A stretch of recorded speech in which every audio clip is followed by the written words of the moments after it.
আসসালামু আলাইকুম। শুরু করছি জনপদের খবর। আমি রিদিতা রেজা। এখনকার এই সংবাদ আয়োজন একই সঙ্গে চ্যানেলের ইউটিউব চ্যানেল এবং চ্যানেলের ওটিটি প্ল্যাটফর্ম iScreenএর লাইভ স্ট্রিম হচ্ছে। স্বরাষ্ট্র উপদেষ্টা অবসরপ্রাপ্ত লেফটেন্যান্ট জেনারেল জাহাঙ্গীর আলম চৌধুরী বলেছেন, ভারতীয় গণমাধ্যম প্রতিনিয়ত আমাদের নিয়ে মিথ্যাচার করছে। এই ব্যাপারে আমাদের গণমাধ্যম ও গণমাধ্যম কর্মীদের সোচ্চার থাকতে হবে। বরিশাল বিভাগের আইন শৃঙ্খলা সংক্রান্ত বিষয়ে মতবিনিময় সভায় কোনো মিথ্যা রিপোর্ট প্রচার না করতে সাংবাদিকদের প্রতি আহ্বান জানান তিনি। সেই সময় বরিশাল রেঞ্জ ডিআইজি মঞ্জুর মোর্শেদ আলম, আইজিপি মোহাম্মদ মইনুল ইসলাম, বিজিবি মহাপরিচালক মেজর জেনারেল মোহাম্মদ আশরাফুজ্জামান সিদ্দিকী, র্যাবের মহাপরিচালক AKM শহীদুর রহমান সহ প্রশাসনের বিভিন্ন পর্যায়ের কর্মকর্তারা উপস্থিত ছিলেন।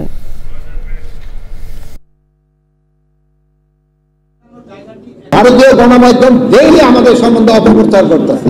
আপনারা এই ব্যাপারে আপনারা সবসময় সজাগ থাকবেন। ডেইলি তারা মিথ্যা রিপোর্ট দিয়ে যাচ্ছে, যে তারা এই মিথ্যা রিপোর্ট যেন না দেয়, এই জন্য আমি আপনাদের সহযোগিতা কামনা করছি।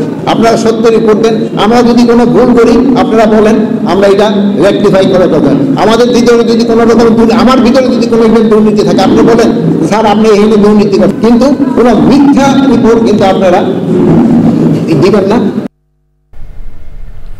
দেশের বৃহত্তর স্থলবন্দর বেনাপোলে পণ্যজট কমাতে ও বন্দরের সক্ষমতা বাড়াতে নির্মিত কার্গো ভেহিকেল টার্মিনাল চালু করা হয়েছে।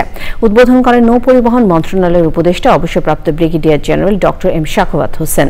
উদ্বোধন শেষে উপদেষ্টা বন্দরের কার্যক্রম পরিদর্শন শেষ করে বলেন, কার্গো ভেহিকেল টার্মিনাল চালু হওয়ায় একসঙ্গে এই টার্মিনালে 1200 থেকে 1500 পণ্যবাহী ট্রাক রাখা যাবে।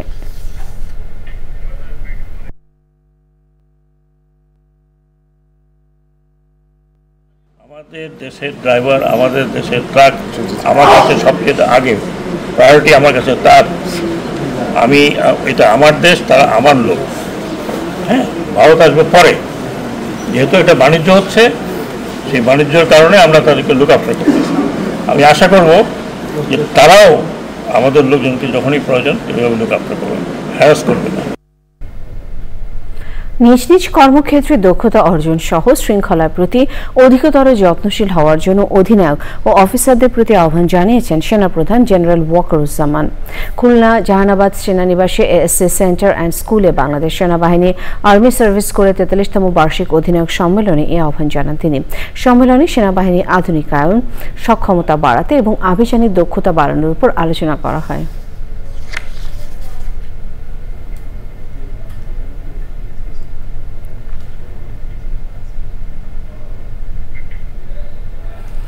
সুস্বাস্থ্যই হোক আমাদের অঙ্গীকার, এই প্রতিপাদ্য নিয়ে সারা দেশে নানান আয়োজনে পালিত হচ্ছে ডায়াবেটিস দিবস।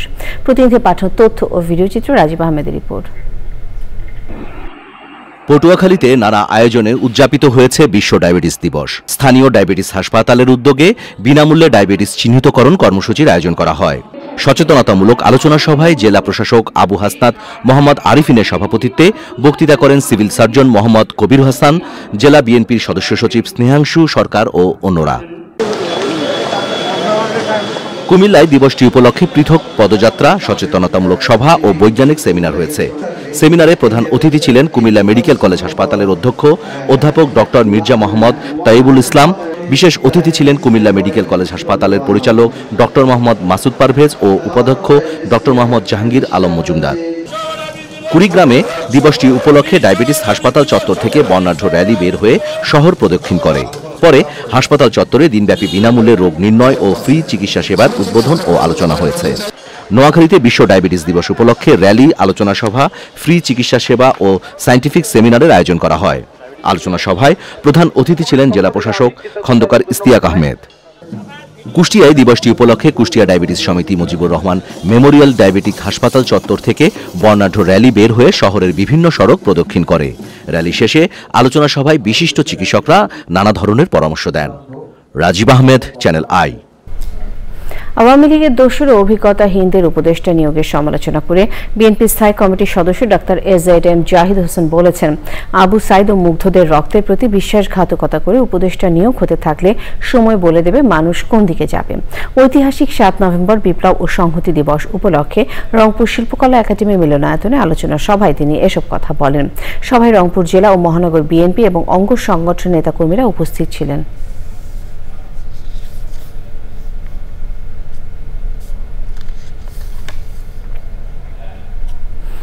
জ্বালানি সংকটে চলছে না শরণখোলা উপজেলার 50 শয্যার সরকারি হাসপাতালের একমাত্র অ্যাম্বুলেন্সটি। বাধ্য হয়ে বাড়তি ভাড়া দিয়ে ব্যক্তি মালিকানাধীন অ্যাম্বুলেন্স নিয়ে খুলনায় যাতায়াত করছেন রোগীরা। হাসপাতাল কর্তৃপক্ষ বলছেন, জ্বালানি বাজেট কম থাকায় প্রতিদিন অ্যাম্বুলেন্স চালানো সম্ভব হচ্ছে না। শরণখোলা উপজেলায় 2 লাখ মানুষের বসবাস। বিপুল এই জনগোষ্ঠীর চিকিৎসা সেবার জন্য সেখানে রয়েছে একটি মাত্র সরকারি হাসপাতাল। ওই হাসপাতালে বিশেষজ্ঞ চিকিৎসক না থাকায় সামান্য জটিল রোগী গেলেও তাকে পাঠানো হয় খুলনা মেডিকেল কলেজ হাসপাতালে। অ্যাম্বুলেন্স না থাকায় অর্থনৈতিক সংকটে পড়েন সাধারণ রোগীরা। এবারে প্রতিনিধি পাঠানো তথ্য ভিডিও চিত্র নিয়ে আলমুকসিদের রিপোর্ট। খাগড়াছড়ির মাটিরাঙ্গায় জনসাধারণকে মানবিক সহায়তা ও বিনামূল্যে চিকিৎসা সেবা দিয়েছে সেনাবাহিনী। 15 ফিল্ড রেজিমেন্ট আর্টিলারি মাটিরাঙ্গা জোনের উদ্যোগে চিকিৎসা সেবার পাশাপাশি শহীদ লেফটেন্যান্ট মুশফিক উচ্চ বিদ্যালয়ের 5টি সিলিং ফ্যান ও মাটিরাঙ্গা প্রেস ক্লাবে 10,000 টাকার অনুদান দেওয়া হয়।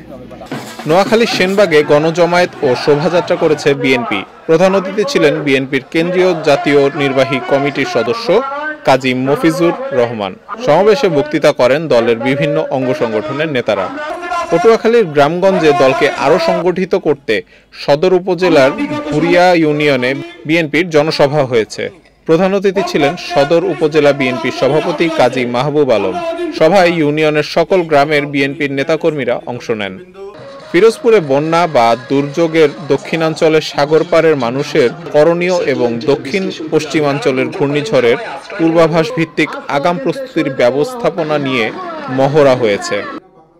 জীবাশ্ম জ্বালানি নির্ভরতা কমানোর উপর গুরুত্বারোপ করে রংপুরের ন্যায্য জ্বালানির রূপান্তর বিষয়ক মতবিনিময় সভা হয়েছে। জাস্ট এনার্জি ট্রানজিশন নেটওয়ার্ক বাংলাদেশের অংশ হিসেবে ডপসের আয়োজনে সভায় অংশ নেন বেগম রোকেয়া বিশ্ববিদ্যালয়ের শিক্ষার্থী, সাংবাদিক ও সুশীল সমাজের প্রতিনিধিরা।